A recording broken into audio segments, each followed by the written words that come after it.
এখন মোটামুটি ব্যস্ততার মধ্য দিয়েই সময় যায়, তো ইচ্ছাই করে না আপনাদের সাথে ভিডিও শেয়ার করতে। তবে এটা হচ্ছে আমার একটা অভ্যেস হয়ে গিয়েছে, এখন যদি ভিডিও শেয়ার না করি তাহলে আমারই ভালো লাগে না। যাই হোক, হ্যালো এভরিওয়ান, আসসালামু আলাইকুম। কেমন আছেন সবাই?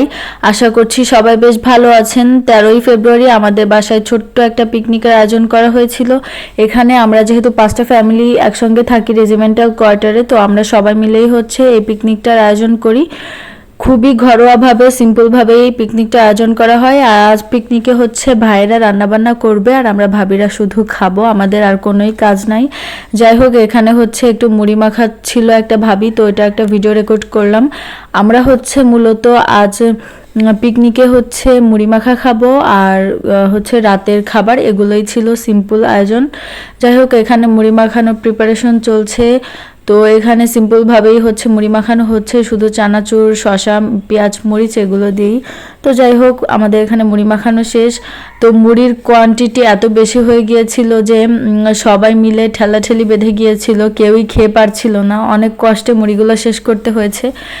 তারপরে আমরা অনেক মজা করেছি। তারপরে দেখি যে ভাইদের রান্নাও শেষ। আজ সব রান্না মূলত ভাইয়েরাই করেছে আর আমাদের কোনো কিছুই করতে হয়নি। যাই হোক, এখানে ভাইদের রান্না শেষ, এখন একে একে আমরা সবাই খাবো।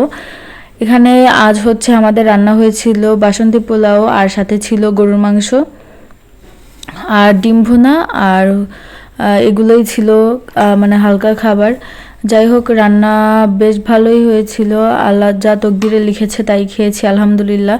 তো আমাদের রাতে খাওয়ার পরে অনেকগুলো খাবার বেঁচে গিয়েছিল, ওগুলো আবার ফ্যামিলি যে কয়টা ফ্যামিলি আছে তাদের মধ্যে বিতরণ করে দেওয়া হয়েছিল। তো ওগুলো বাসায় এনেছি, যেহেতু বাইরে কোনো ভিডিও রেকর্ড করা হয়নি, তো আমি ভিতরে এসে ভিডিও করে দেখাচ্ছি আপনাদের।